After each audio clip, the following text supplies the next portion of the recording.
you guys tonight is just that as the message is taught, as the word is shared, that God will speak to you right where you're at about whatever it is that you're going through, whatever answer is that you are needing to hear tonight. I believe that God's going to meet you right there. Does anybody believe that with me? Anybody? Yeah? Okay. Awesome.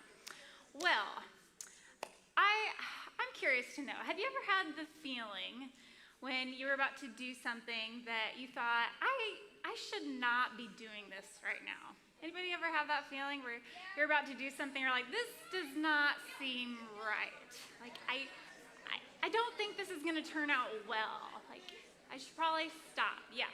Anybody? Yeah. I had that feeling right before I broke my collarbone. Okay? Yeah. I've only broken one bone in my body for my whole life, and it was my collarbone. And it was when I was in 5th grade. Listen up. Don't you want to hear about my collarbone? Yeah. Anyways, I was in 5th grade, and I went camping with my friend. Every fall we would go with her and her family. And this year we decided to bring our rollerblades. And so as soon as we got there that night, we put on our rollerblades and we went skating around the campground, checking out the basketball court and the dodgeball court. Anybody like to go camping in here? Campgrounds? Yeah. We got basketball, dodgeball. And then we decided we were going to go to see the pond, right? The pond, check out the water and the fish. Well, to get to this pond, you had to go down this like huge hill. At least how I remember it. It was a huge, steep hill. And we were on our rollerblades, right? So we get to this hill, and my friend sees it, and she's like, whoa, let's go. And she just goes right down, and she totally makes it. And I'm like, I don't feel like I should do this right now. Like, this does not look good. But my friend made it, and she was fine. So I went too. And I went all the way down, got to the bottom, and I hit some gravel, and I went face first, did like a somersault, and I hit my collarbone straight into the concrete, and I broke it. It was awful. Has anybody in here broken their collarbone before? Okay. All right, here, I want you to understand my pain that I went through, okay? So everybody lift their shoulder up like this, and then your other shoulder. Okay, this is what I looked like for the next 6 weeks after I broke my collarbone, okay? From the brace I had to wear. And beyond top of that, my sister got married, and I was in her wedding with this brace, and I'm just like, it was terrible. It was horrible, right? But things like this happen in life, right? We get hurt, accidents happen, but this is one of those decisions that seemed like I wish I would have not just followed after the crowd. I wish I wouldn't have just followed after what my friend and what she was doing. I wish I would have kind of stepped back, had some guidance, had some thought about it, and used some wisdom in that moment that I had. You know, maybe say like, hey, I'll see you when you get back up here, or I'm going to take off my rollerblades and walk down, or I'm going to use the grass, anything else that I could have done in that moment. But I believe in doing that, in stepping back and not going with the crowd, but doing what you believe is right, is the beginning to being a leader. It's the beginning to be a leader, to not follow the crowd, but to do what you believe is right and to stick with that. And I believe that you can be a good leader with God's help. You. I'm talking to you. You. All of you. I was trying to freak someone out over there. You can be a leader with God's help. Many times we picture leaders as people who maybe they're loud or bold or direct. They like telling people what to do. But that's not always the case. That's not how it is. We lead with our actions. And when we decide to follow Jesus for our lives, and we decide, you know what? I'm not going to live like everybody else. I'm going to live how Jesus wants me to live. I'm going to love people. I'm going to show kindness to people. I'm going to show forgiveness. I'm going to be honest. I'm going to live with integrity. When we choose to live a life like Jesus, guess what? You are leading others to him. You're showing them who he is and what he is like. And so whether you know it or not, you are a leader, and you're leading them to him. And one aspect of becoming a good leader that I want to touch on tonight is using God's wisdom. God's wisdom will help you to be a leader. Maybe you're in here tonight and you're like, I'm not a leader. Like, I can't do that. I don't know where to start. This is a starting point for you, is getting to know how to use God's wisdom. So the first thing I want you to write down tonight is this, that the best leaders are the wisest leaders. The best leaders are the wisest leaders. We are going to read in Proverbs chapter 3. How many of you brought your actual Bible tonight? Let me see them. Anybody? Awesome. All right, Proverbs chapter 3. Starting in verse 13 says this. Joyful is the person who finds wisdom, for the one who gains understanding. For wisdom is more profitable than silver, and her wages are better than gold. Wisdom is more precious than rubies. Nothing you desire can compare with her. She offers you long life in her right hand and riches and honor in her left. She will guide you down delightful paths. All her ways are satisfying. Wisdom is a tree of life to those who embrace her. Happy are those who hold her tightly. And so here we have wisdom will not only help you to be a good leader and make good decisions that you won't regret, because it says it'll make you joyful. Does anybody in here need some joy in their life? Anybody? Yeah. It says it'll give you long life. It'll guide you down delightful paths. Does anybody in here want to go down paths that are hard and painful and rugged? I don't. And this is one of the things that can help us do that is when we use God's wisdom in our life. I know for me, I want to go down the best path possible for my life. I want what God wants for my life.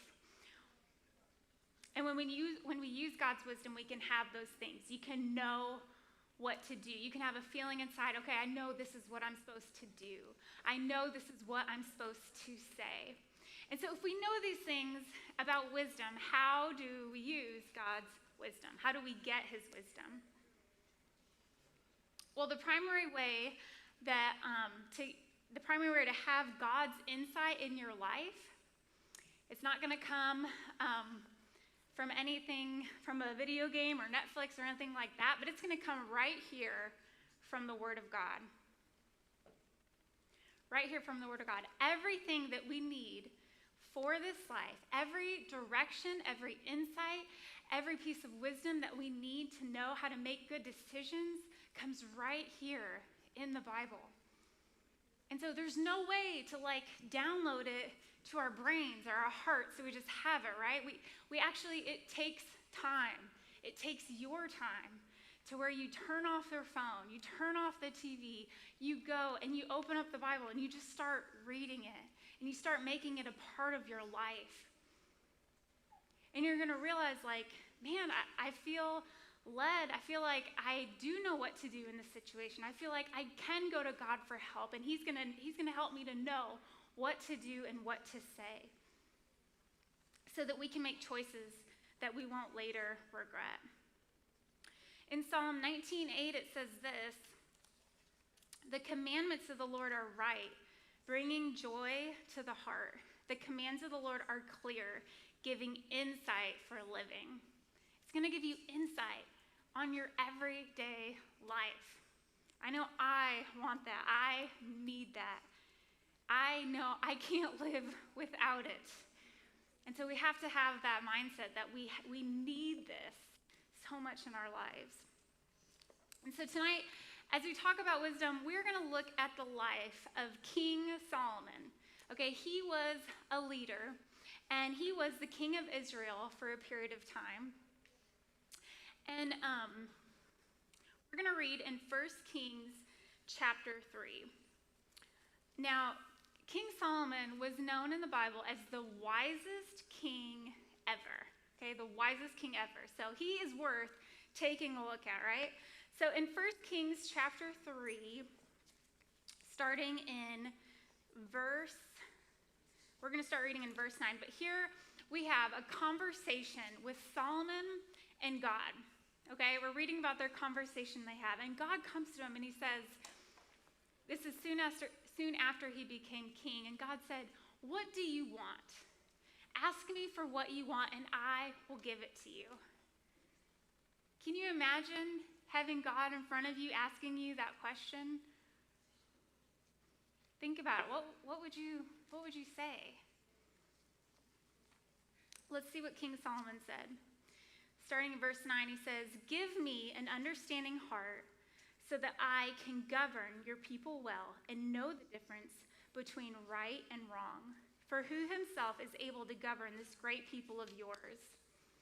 The Lord was pleased that Solomon asked for wisdom. So God replied, "Because you have asked for wisdom in governing my people with justice and have not asked for long life or wealth or death of your enemies, I will give you what you asked for. I will give you a wise and understanding heart, such as no one else has ever had.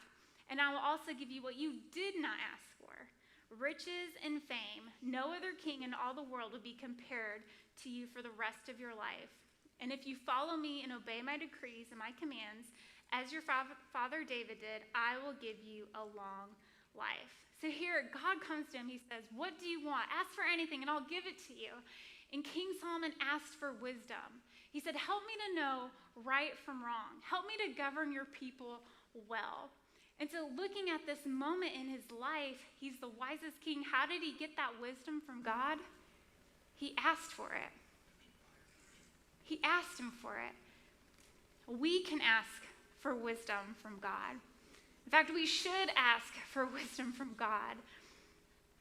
If you want to know how to make good decisions, if you want to know how to be a leader to the people around you, ask God for wisdom in the decisions you make, in the things that you do. He will help you. He will lead you and guide you. You know, God's wisdom, when you think about it, I know some of you are like, God's wisdom, woo, like, what is that? But when you think about it, God's wisdom is beyond our understanding. It's beyond what we can come up, we can think of, we can create ideas in our mind.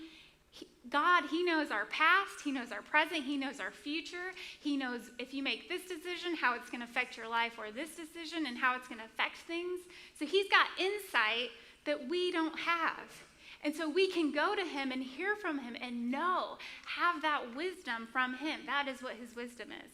So to give you an example of this in action, we're going to look at King Solomon and one of the first arguments that he had to settle as a king. So in this story, it's in 1 Kings 3:16. But here we have two women. Listen to this. Two women come to the king to settle an argument. Okay?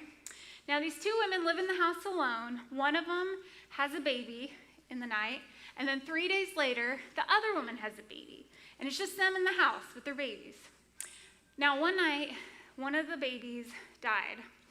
And they're saying that one of the women took the baby and switched it with the living child so that the other woman would think that her baby was dead and she had the alive child. So this is the scenario. They're coming to the king and they're both saying, "This living child is mine." Okay, now think about it. In this day, you could not go get a DNA test and find out whose child it was or anything like that. Like, how in the world was he going to be able to solve this argument between these women? So picking up in 1 Kings 3:22, it says this. "No," the first woman said, "the living child is mine and the dead one is yours." And so they argued back and forth before the king. Then the king said, "Let's get the facts straight. Both of you claim the living child is yours, and each says the dead one belongs to the other. All right, bring me a sword." So a sword was brought to the king. And then he said, "Cut the living child in two, give half to one woman and half to the other." Then the woman who was the real mother of the living child and who loved him very much cried out, "Oh no, my lord, give her the child. Please do not kill him." But the other woman said, "All right, he will neither be yours nor mine. Divide him between us." Then the king said, "Do not kill the child, but give him to the woman who wants him to live, for she is his mother." When all Israel heard the king's decision, the people were in awe of the king, for they saw the wisdom of God in rendering justice. So here you have a scenario that seems like, how would you be able to settle this argument? And who would think to go get a sword? Yeah, bring me a sword. This is how we're going to settle this argument. And to act like he was going to actually cut this baby in half. But it brought the truth to life.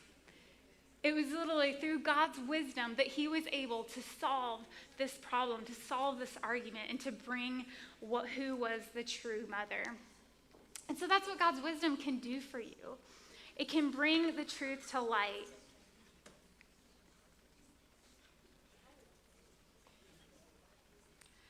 And so we need to ask God for wisdom in our life. Because you have to make decisions every day, right? You guys make decisions in your life? Yeah. Anybody? Yeah? Some? Am I going to brush my teeth today? Am I going to take a shower today? What about decisions that really can affect us? Listen up, guys. What about decisions that can really affect us? Like the person we date. It matters, right? It matters. Can you imagine what your life would look like if maybe you asked God about a person that you were considering to date, to ask him for wisdom about it? Do you think it would save you maybe some heartache, some pain down the road? I believe it would. What about the friendships we have? Or how much, effort we're putting into school so we can pass and complete it. God is there to help you through those things. One of my favorite books in the Bible is the book of Proverbs. And it is known for being full of wisdom. And the awesome thing about it is there is 31 chapters of Proverbs. And so guess what? You can read a proverb every day, every month. And you can just pick up on the date. Maybe you miss a date, but like today, it's February 16th. So guess what? I'm going to go read Proverbs 16. I'm going to get my wisdom in for today.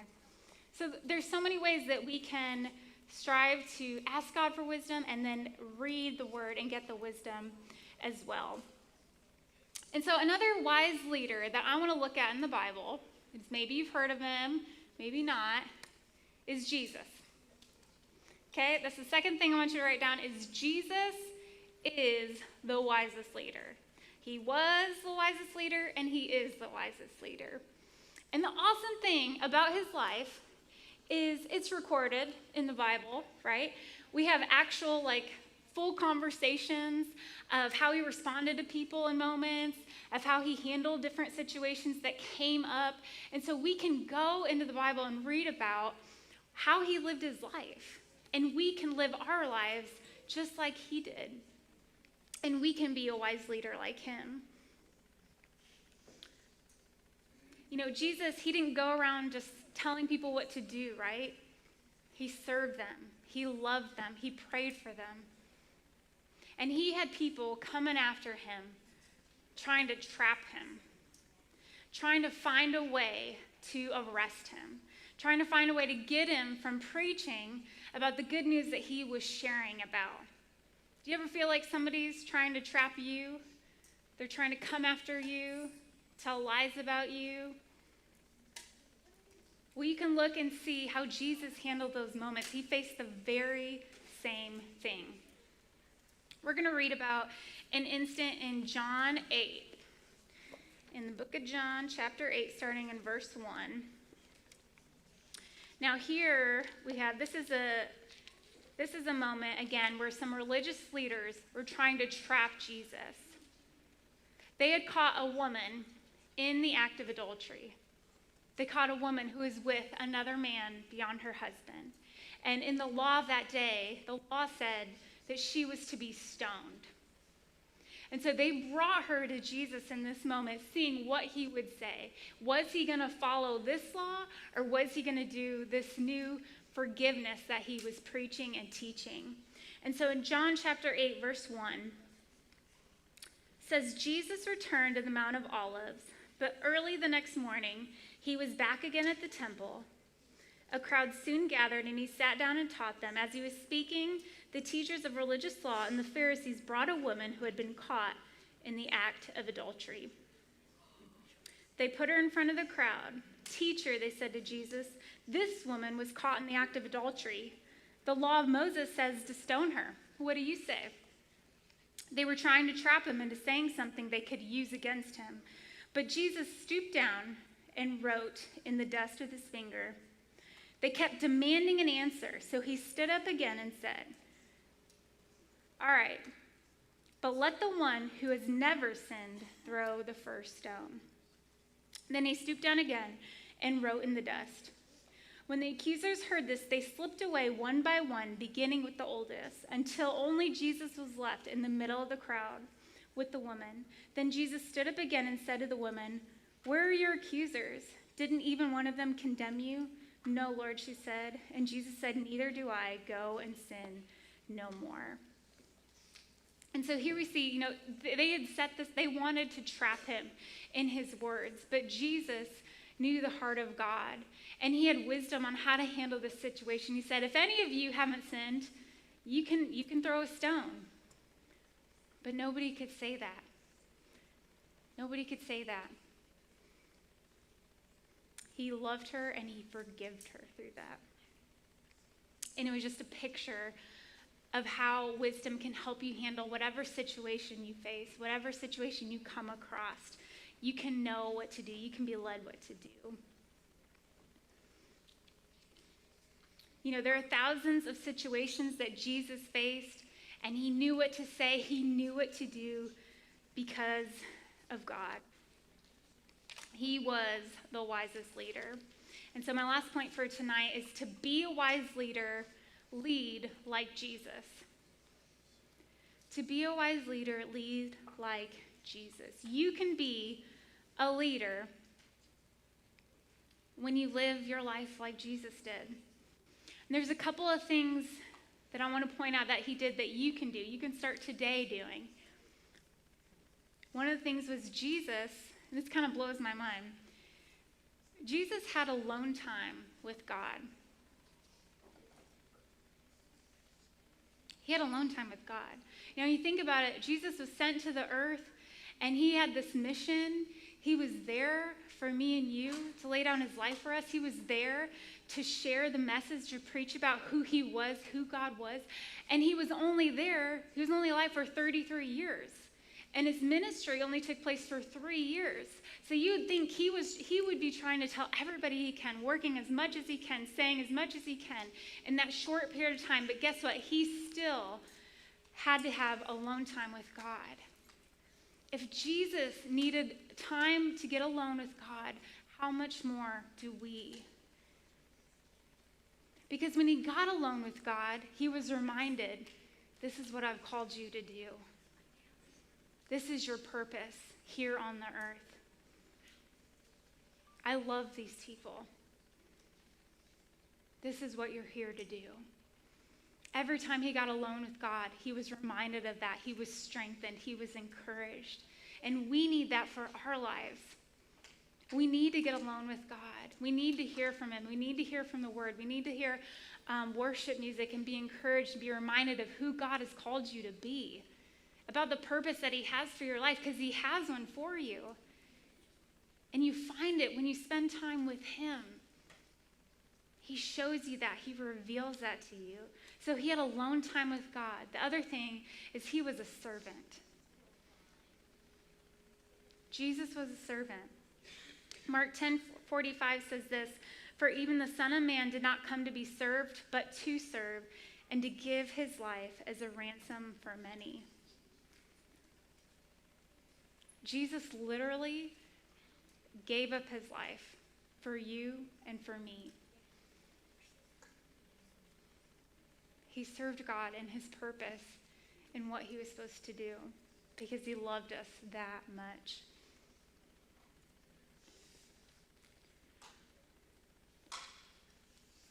You know, as a leader, sometimes we may have to do things that we don't want to do to be obedient to God,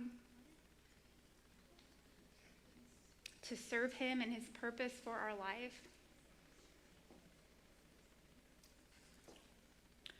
I know for me, I'm thankful for a woman that went around preaching in churches when I was your age. Because it was one night that she was sharing the message and she was talking about God. The way she talked to God and he talked to her, and she had a relationship with him and she had a purpose from him. And I just remember thinking that night, you know, I had grown up going to church. I knew who God was, but in that moment I was like, I want more. I want a real relationship with God. And it was because she said yes to being a leader and to going about and doing what she was called to do. She helped change my story. And guess what? You can be a part of changing the world around you. You can be a leader with God's help. You can change the culture of your friends. You can change your family life. I believe you can do anything that you want to do or dream about doing with God's help. It says he can do the impossible. It's just when we make that decision to ask him to be a part of our lives, he will be there to help you do that. And he will help you to be a leader to those around you. If you guys would bow your heads and close your eyes. No talking, please.